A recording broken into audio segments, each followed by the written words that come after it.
This is Rosen Institute's Your Law Firm, where Lee Rosen and Ned Days cover management, marketing, finance, and new technologies for building the practice you deserve.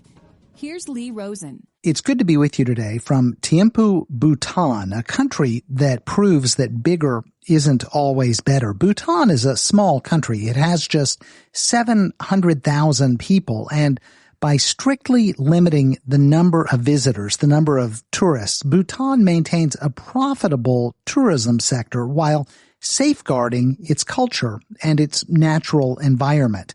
It's an intentional move to stay small, to avoid the pitfalls of over-tourism that places like Venice and Dubrovnik and Barcelona have faced. Whether you are running a tourism operation or building a law firm, there are many different ways to achieve growth that go beyond sheer size. Sometimes it's about refining processes and serving clients more effectively and staying true to your values. Every law firm has different priorities, and we all need to find our own path, our own way. And we are fortunate to have the opportunity to tailor the approach that we take to our particular needs in that particular moment, and then the further opportunity to change things up when our needs change. There is no single path. There is no right way. There is only the path that you choose to follow. So let's get going. It's time for your tech tip. My wife has been telling me about the frantic running around that is happening at the school where she works. An administrative employee who has been there for over a decade is retiring. Even mentioning that is enough to give some of us flashbacks or break out in a cold sweat as we try to think about what we would do in that situation. It's quite often those unsung front desk, admin, office manager roles that end up accruing a huge amount of institutional knowledge in one person's brain. It's why we are so big on documenting systems and building processes around them. When someone steps away, goes on vacation, retires, or has to leave under less pleasant circumstances, the whole business can be thrown into chaos as we scramble to piece together all of the disparate responsibilities and processes and workflows to make sure things happen. We certainly had our fair share. We had an odd run for a bit with some admin employees who had slipped by our background check process and had some relatively minor charges in their past. You know, embezzlement, homicide, lighting a house on fire with your children inside, typical crazy weekend kind of stuff. But every time one of these little discoveries came up and we ended up parting ways in a hurry, we were left on the back foot trying to make sure that everything went along just as it had before. But that was actually our mistake, trying to do things just as they had been done before. When you are in panic mode, when you are flailing around trying to cope with the departure of a key team member, or a failure of a system or a piece of software, or an email saying that a service you have been relying on for years is tripling its price, the first impulse most of us have is to try to recreate everything beat for beat. We have too much on our plates, and if we can just get things back to that baseline where they were before, we can focus on fixing everything else. But the truth of the matter is that we all get sucked up in the institutional inertia of our practices. We keep processes and tools and software and sometimes employees in place well past their usefulness because changing things up is disruptive. It takes time and energy and thought and planning, things that we are often far too short on when keeping a business running. But sometimes that employee who is indispensable because he or she is the only person who knows how to get things done is in that position because in some way they thrive on being that keystone to the operation. They kind of like the chaotic mess that allows them to manage their own little kingdom. I know I've been that person before, and in reality, things are more complex than they need to be, either because the business has changed and some of that stuff just isn't necessary, or because it makes the person at the center feel more useful.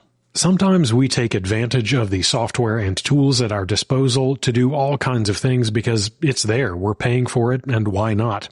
I talk all the time about workflow tools like Make.com, Power Automate, and Zapier. If you start down the rabbit hole with one of these, it is tempting to set up all kinds of automations for everything in your business and personal life, from the big stuff to the very, very small stuff. And yes, of course, we need the highest tier. I have 300 zaps and 35,000 executions per month. But again, when disaster strikes or fees go up or something just plain stops working, we realize that we have been accruing tasks and workflows and processes over the course of years because they made sense at the time, but now they either aren't necessary or there's a better way to go about what it is we need to do. Starting from scratch is painful. There's no getting around that. But give yourself the space to evaluate what makes sense given the present reality of your practice. There is hardly anything that goes on in a business for more than a couple of years that can't be done better or more effectively or more efficiently now if you had to do it over, if you had to start from scratch. Allowing ourselves to step outside the gravitational field of the way things were done before means we can often reduce complexity in a way we just couldn't if we were constrained by the tradition or politics of our business. If that indispensable employee quit tomorrow, what about their job is absolutely necessary? If you were hiring them again today, what would you change about their position and their responsibilities? If your practice management system or phone system or document storage system or workflow tool or email provider or web host quintupled your cost or went out of business tomorrow and you lost access to everything, how would you build things today, knowing what you know now, given the options that are now available, understanding the needs of your firm over the past few years? Would you be on the service tier you are currently on? Would you use a different tool entirely? Would you bother doing whatever it is you are doing at all? If you had to pare it down to the absolute basics, what would go wrong, really go wrong? What missing pieces would actually torpedo the business? It's a question I would encourage you to think about before the next disaster strikes. Unexpected challenges are inevitable in a law firm, but they can present an opportunity to do a hard reset on aspects of your practice that could do with some improvement. I'm Ned Days, and that's your tech tip. And now for your moment of concise advice. Starting a new law firm, it's exciting.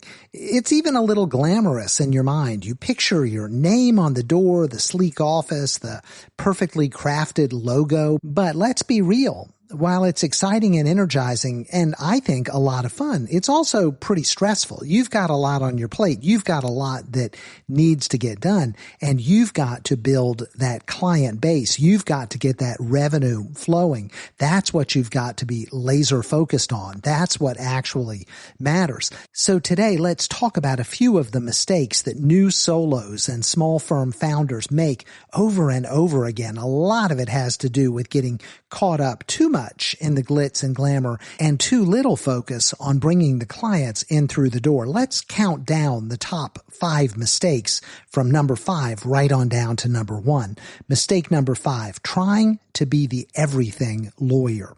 You've just launched your law firm and the temptation is strong. You want to say yes to everything that comes your way. You want to take all of the business. Need a will? Sure. Trademark registration? Why not? A complex tax issue that you only vaguely understand? Absolutely. I can do that. After all, you're starting fresh and every dollar counts, right? No, wrong. Here's the truth.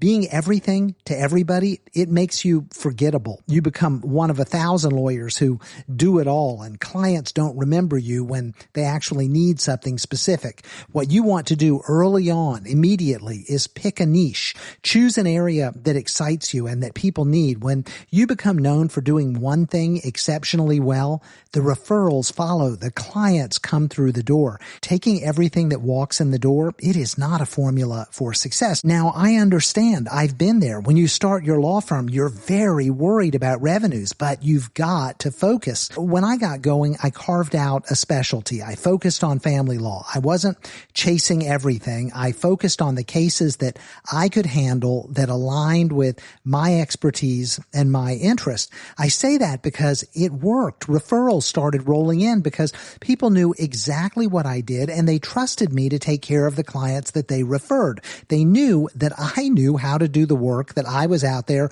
promoting. They knew that I could do it well because I was telling them and I was demonstrating that I could do it well. You can pivot later if you need to. You can switch gears and go in other directions if that becomes necessary. But for now, Dominate one area. Own it in the minds of your prospective clients and your referral sources.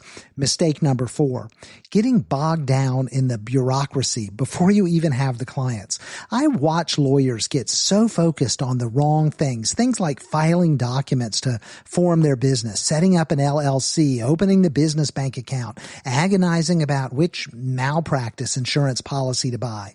All of that, it feels productive. It feels official. It feels like you're getting things moving. But here's the thing. None of those things are about bringing in clients. Most of these official tasks that you need to do, everything that needs to get done in order to make your law firm successful, these things can be knocked out in an afternoon when you've got some free time. Spending weeks tinkering with forms and comparing business credit cards, that isn't building your practice. That's stalling. If you've got free time right now, use it to focus on getting more business. Let's be honest. When you're dealing with all of this bureaucratic mumbo jumbo, you're doing it because it feels easier than putting yourself out there, talking to people, selling your services. That all feels risky. So you've got to stop hiding behind the paperwork, the real work, the hard work, the work that's going to make you money. It's out there with real people who need what it is that you're able to do. Spend your time generating business, not organizing a law firm that doesn't yet have any clients. Mistake number 3, bleeding money on overhead before you've built a practice. I get it. The shiny office, it feels good. The sleek desk. Oh, I love a sleek desk. The conference room with a view. It all feels like you're being successful, right? No, wrong. If your calendar is empty, that office, it isn't a badge of legitimacy. It's a financial ball and chain. You don't need that stuff until the money is flowing. What you really need is a functional workspace where you can meet clients and take their credit card payments. That's it. Work from home if you need to. Use a shared office space if you can. Borrow a conference room. Clients don't care where you work. They don't care about the view from your conference room. They care about results. Save the fancy office for when you've actually earned it by generating profits for your business. Right now, your money needs to go toward building your network and attracting new clients, not paying rent on an office that doesn't have any clients visiting. Mistake number 2, thinking success happens overnight. Too many lawyers dive into starting their own firm with big dreams and wildly unrealistic timelines. You picture this packed schedule, an overflowing bank account, and your name becoming the go-to lawyer in your field, all within a few months. Well, for most of us, that's not the way it works. The truth is that success isn't a lightning strike. No, it's a slow, deliberate climb in the right direction. Building a firm, it takes grit and persistence and the ability to stick with it even when the results aren't immediate. It's not always glamorous, but this is how the game is won, one client at a time. Marketing strategies, they take time to click. Relationships, they take time to deepen. Word of mouth, it takes time to spread. The danger is in losing patience and deciding that it's not working before you've given it a real chance. You're not planting a garden and expecting tomatoes tomorrow. You're building an orchard, and orchards, they take years to bear fruit. Success, it doesn't happen in the flash of a moment. It happens quietly and slowly and through consistent effort over time. The sooner you embrace this reality, the less likely you'll be to give up when things feel slow. You've just got to keep showing up and keep doing the work, and the results will come, but they will only come if you're still there to see them when they come. You've got to stick with it. And finally, mistake number 1, focusing on anything other than finding clients. This is the big one. This is the one I keep alluding to. You're picking out office chairs and you're tweaking your website and you're debating whether your logo should have 2 colors or 3. Meanwhile, the one thing that actually matters, the one thing that makes a difference is getting paying clients. If that's sitting on the back burner while you focus on the chairs and the website and the logo, you're not going to get where you want to go. Starting a law firm is about one thing. It's about bringing in work. Nothing else matters if you don't have clients. So forget the aesthetics, forget the shiny distractions. Your sole focus should be on making connections and building relationships and finding the people who need your help. Everything else can wait. Here's the bottom line.